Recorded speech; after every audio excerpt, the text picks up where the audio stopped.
Ladies and gentlemen, it's match day.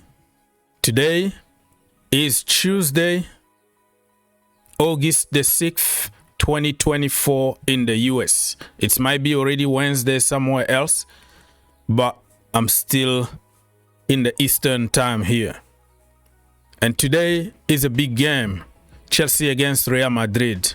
Well, it's still technically a friendly game. It doesn't really count, but a win is a win. A win is going to give you some confidence for the beginning of the season.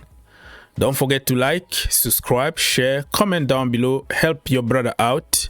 One like, one sub, 1 second of your time, and you will be blessed. Thank you. Let's listen to this guy, Enzo Maresca, what he said last night. Transfer talk. With the transfer market, are you heavily involved in that, or are you the type of coach who prefers to leave that to the sporting director? To be honest, I don't think there is any manager in the world that is not involved in decision taker in terms of how can I set a player that doesn't fit the idea that I want to play, and how can I decide a player that the club cannot buy for a different reason. I think there is not manager in the world for that. I think that the right thing or the normal thing is that between the manager and the club there is an agreement for every player. This is in this case what's happened at Chelsea.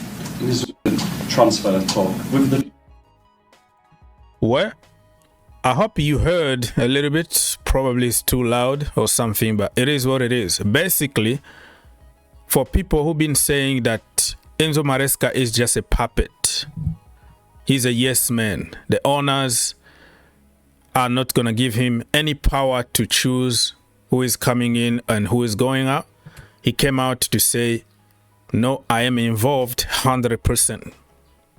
So if he fails, don't come here and say because of the board, because Enzo Maresca accepted all the conditions and no way to change and tell us that it's not my players. Tonight, we're going to be live. Call-in show. Foot State YouTube channel. The link in the description down below. Join us 2 hours before the kickoff. We're going to watch the game together. Watch along. And then after the game, we're going to have the after game show. Just so we can hear from you. Free of charge. You just click on the link. You call us. And you say whatever you want. We don't care about the team you support, by the way. We just care about football. Everybody is welcomed. I've already made my match preview on the Green Turf YouTube channel. Also, the link in the description down below. Go and watch if you are interested to know what I think about the game tonight between Chelsea and Real Madrid. It's going to be very tough. The master, which is Carlo Ancelotti, against Maresca, who is the student. And let's see what is going to happen. Very interesting. And let's jump into some trending topics. This deal is a big domino. If this happened, and then everything is going to fall to place.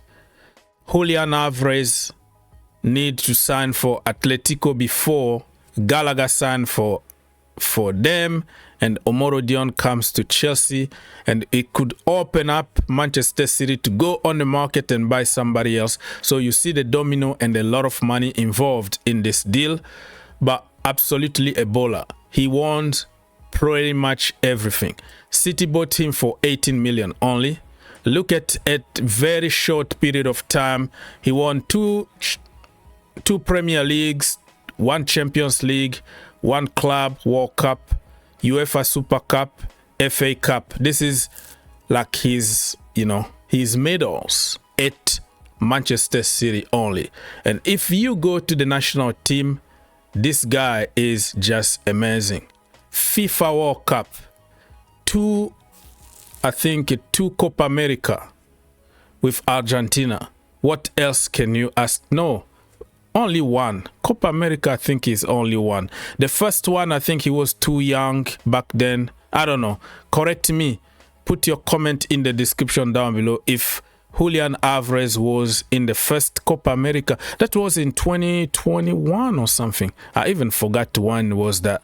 I only remember clearly the last one that happened in the US. But you got the point. In terms of collective achievement, collective trophies, the guy is just there on top of the world. But in terms of individual performances, he's not really having enough playing time at Manchester City for one reason or another one. So he has no chance like to prove people, to confirm to people like, I'm the main guy. Look at me, how I'm killing it in the Premier League. You can't really blame him because he's not having enough chances. And then we move. The price though. According to the Athletic, Manchester City have agreed 95 million with Atletico Madrid. 95 million euros. That is more than 100 million dollar. I'm talking about dollar because I live in America. You know what I mean? So this is pound and over $100 million if you are in the US. If that makes sense. Subject to personal terms being finalized. The problem now is getting complicated because the contract that Atletico are offering him, he's not too happy about it. He's not too happy about it, and I'm gonna show you in the previous article. Okay, so let's jump a little bit from Julian Alvarez. We're gonna come back for him again, but we are just all over the place, right? It's random topics. Andre Onana is ready to take risks with Manchester United this season. He said, it's what you are going to see this season because I would take a lot of risks. I can tell you in advance already. Be prepared because it's going to be this season. Trust me.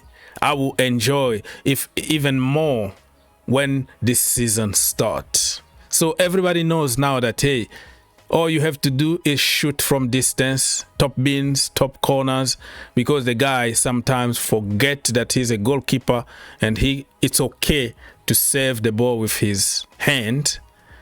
Sometimes he even run in the midfield.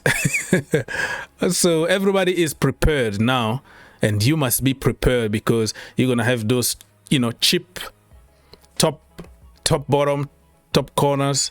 Be prepared too, Mr. Onana. It's good to take risks, but don't forget that you're still a goalkeeper.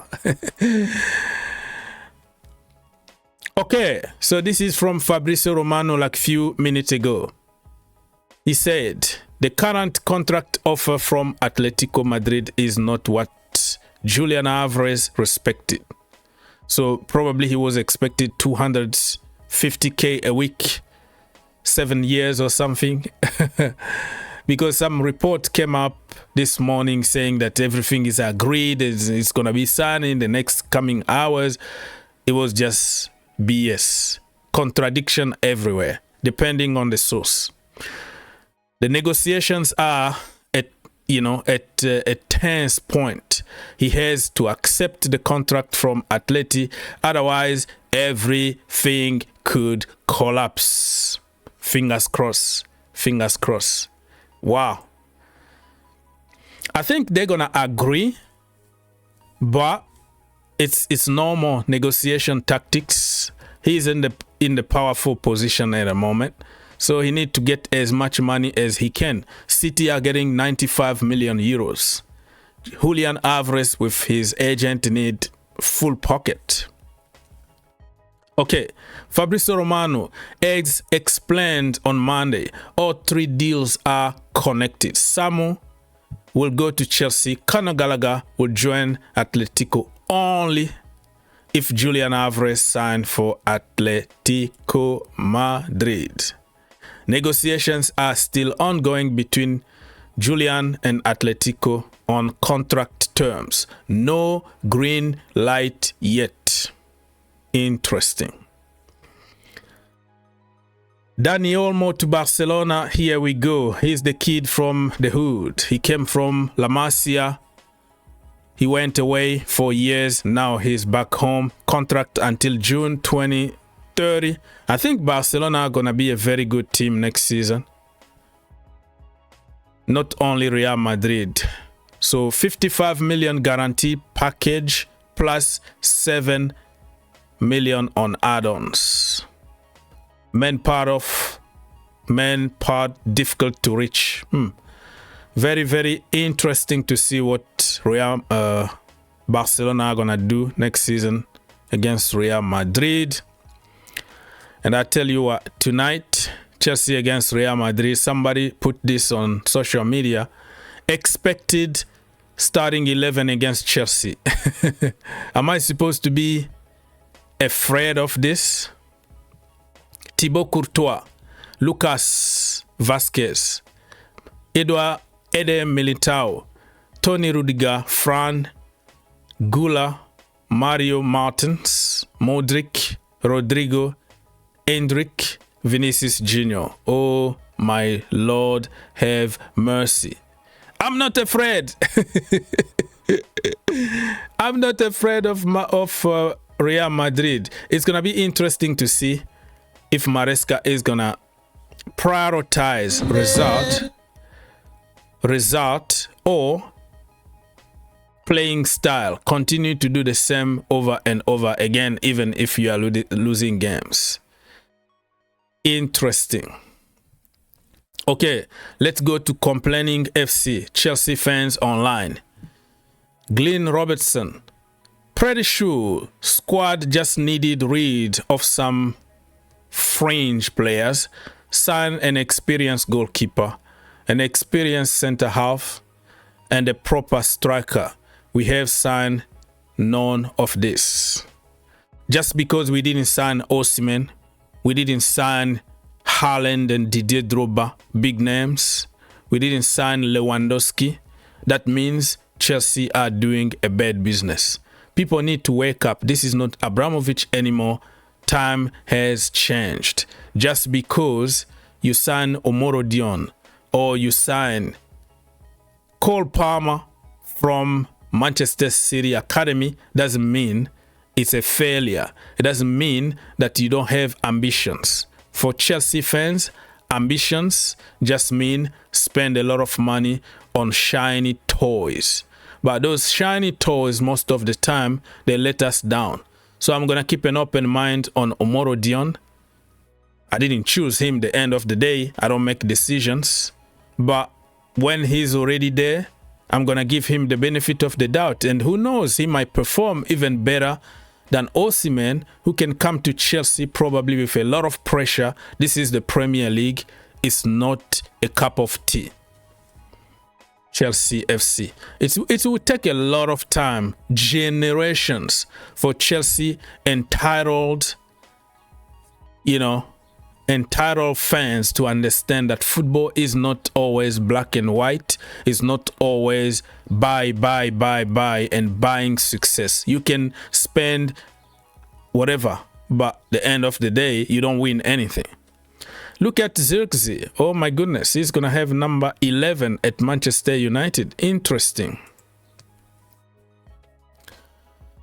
Okay, Glenn again complaining about Omorodion. I just picked few comments here, but I'm telling you, it's everywhere. Like, I don't know why people already set up a big agenda against Omorodion, because he's not Osimhen, because he's not Gyökeres.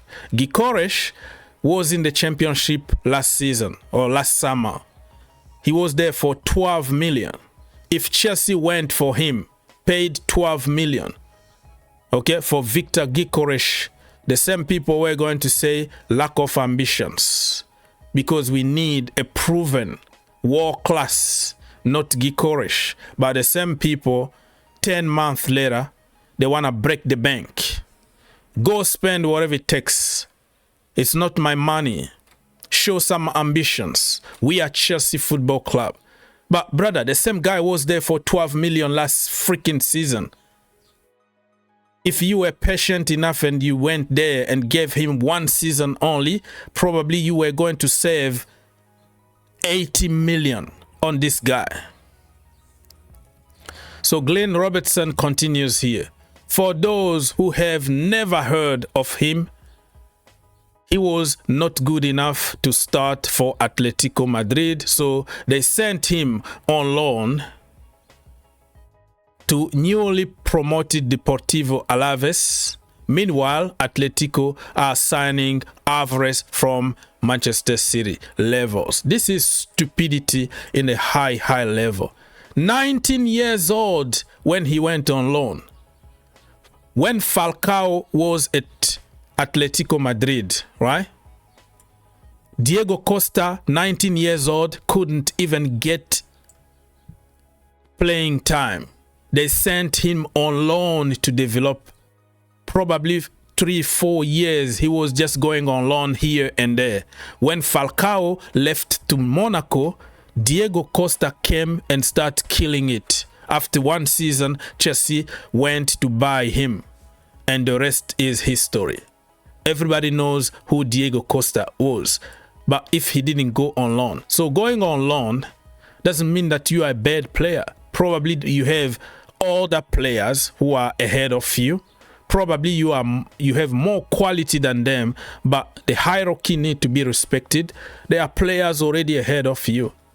So this is a stupid argument to make just because he was sent on loan and just because Chelsea need to spend £95 million for somebody that they don't really need. Do really Chelsea need somebody like Alvarez? You have Nkunku, you have Chukwuemeka, you have Jackson, you have Palmer, you have Noni Madueke, you have even KDH who can do the Alvarez. Yes, they can play as a false 9, number 10. Alvarez is not a target man. It's not the profile that Chelsea need right now. If Nkunku can stay fit, he's way better than Alvarez. But because Alvarez plays for Manchester City, won the World Cup as a group, as a team, but let go individually in terms of quality and scoring goals. If Nkunku and Alvarez stay fit for the entire season, the rest is history. If we had at least 50% players fit last season, this stupid narrative were never going to exist because Nkunku was going to score a lot of goals. Chukwuemeka and all the injury players were going to contribute to that team, and nobody was going to come up with stupid theories and narrative on social media.